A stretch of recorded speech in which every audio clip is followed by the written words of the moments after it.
बहुत ही सिंपल तरीके से हम समझेंगे कि कैसे हम किसी रिएक्शंस को, किसी भी केमिकल रिएक्शन को बैलेंस कर सकते हैं। हमने अभी एटम्स के बारे में पढ़ा, मॉलिक्यूल्स के बारे में पढ़ा अपनी प्रीवियस वीडियोस में। तो अगर आप वो वीडियोस समझ जाएंगे तो आपको एटोमिसिटी भी कैलकुलेट करनी आ जाएगी अगर आप एटोमिसिटी का वीडियो देखते हैं। तो अगर आपको ये सारे कॉन्सेप्ट्स क्लियर हैं तो आप किसी भी केमिकल रिएक्शन को बहुत ही ईजिली बैलेंस कर सकते हैं। तो हम पहले कुछ छोटे एग्जाम्पल्स लेकर चलते हैं। So this is one chemical reaction. This is Na representing sodium and Cl representing chlorine, and together they are forming sodium chloride. और रिएक्शन में जब भी हम किसी केमिकल रिएक्शन को लिखते हैं तो यहाँ पर एक एरो होता है। एरो के लेफ्ट हैंड साइड में जो भी सब्सटेंसेस होते हैं इनको हम बोलते हैं रिएक्टेंट्स। इनको क्या बोलते हैं? रिएक्टेंट्स। और जब ये दोनों कंबाइन होते हैं तो ये दोनों कंबाइन होकर एक नया सब्सटेंस बनाते हैं, उसको क्या बोलते हैं? प्रोडक्ट। तो जब भी कोई केमिकल रिएक्शन होती है तो उसमें लेफ्ट हैंड साइड में रिएक्टेंट्स होते हैं और राइट हैंड साइड में प्रोडक्ट्स होते हैं। सो यहाँ पर देखिए, एक हमारा एटम है सोडियम का, वो कंबाइन हो रहा है क्लोरीन के दो एटम्स के साथ में और क्या बना रहा है? NaCl। तो इस रिएक्शन में आप देखेंगे कि यहाँ पर रिएक्टेंट्स में जो टोटल नंबर ऑफ एटम्स हैं वो कितने हैं? 1। अगर हम सोडियम का एटम काउंट करें तो 1, क्लोरीन के 2 एटम, तो टोटल एटम्स कितने हो गए? 3 एटम्स। और जो प्रोडक्ट फॉर्म हो रहा है, वहां पर सोडियम का 1 एटम है और क्लोरीन का भी 1 एटम है। तो जो प्रोडक्ट फॉर्म हो रहा है उसमें कितने एटम्स बने? 2 एटम्स। तो ये देखिए, क्या ये बैलेंस है?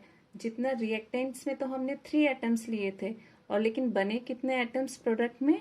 2 एटम्स। तो क्या ये इक्वेशन बैलेंस्ड है? No, this is unbalanced. तो हम इसको अब बैलेंस करके देखेंगे कि कैसे ये रिएक्शन बैलेंस होगी। इस रिएक्शन को बैलेंस करने के लिए देखिए, क्लोरीन जो है यहाँ पर 2 एटम्स हैं और यहाँ पर 1 एटम है। तो क्योंकि हमें पता है क्लोरीन 2 है तो यहाँ पर भी कितने क्लोरीन होने चाहिए? 2 होने चाहिए। तो जब भी हम बैलेंस करते हैं इक्वेशन को तो कभी भी जब जो नंबर हमें बैलेंस करने के लिए यूज करना है उसको पीछे नहीं लिखते हैं, हमेशा आगे लिखते हैं। This is the rule. ये रूल है इक्वेशन को बैलेंस करने के लिए। तो यहाँ पे 2 एटम्स हैं क्लोरीन के, तो मुझे यहाँ पर 2 एटम्स रखने हैं क्लोरीन के साथ में। तो मैं पीछे ना रखकर इसको कहाँ पर रखूंगी? यहाँ पर रखूंगी। तो अब देखिए, यहाँ पर भी 2 एटम्स हो गए क्लोरीन के और यहाँ पर भी 2 एटम्स हो गए क्लोरीन के। बट अब हम अगर प्रोडक्ट्स में देखें तो सोडियम के भी कितने एटम्स हो गए? 2। और रिएक्टेंट्स में देखते हैं तो रिएक्टेंट्स में सोडियम के कितने एटम हैं? 1। तो अगेन अभी हमने बात करी थी कि यहाँ पर 2 है, यहाँ पर 1 है। हम जो नंबर है बैलेंस करने के लिए जो नंबर हम रखेंगे उसको पीछे नहीं रखेंगे, आगे रखेंगे। तो यहाँ पर भी हम क्या लगा देंगे? 2।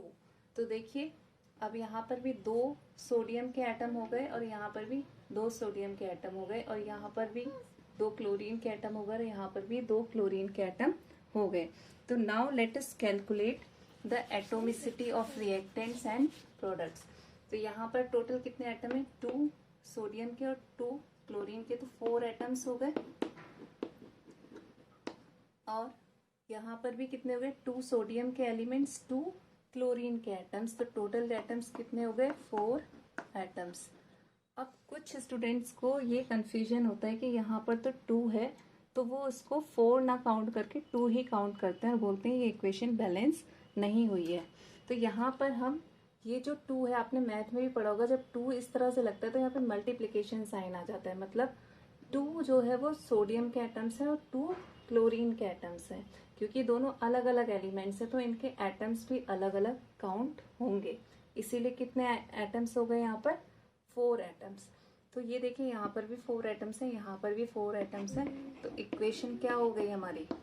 बैलेंस। तो आपको क्या करना होता है बैलेंस करने के लिए? नंबर ऑफ एटम्स को रिएक्टेंट्स और प्रोडक्ट्स में बराबर करना होता है। अगर आपको मेरी ये वीडियो अच्छी लगी तो लाइक और सब्सक्राइब ज़रूर करें।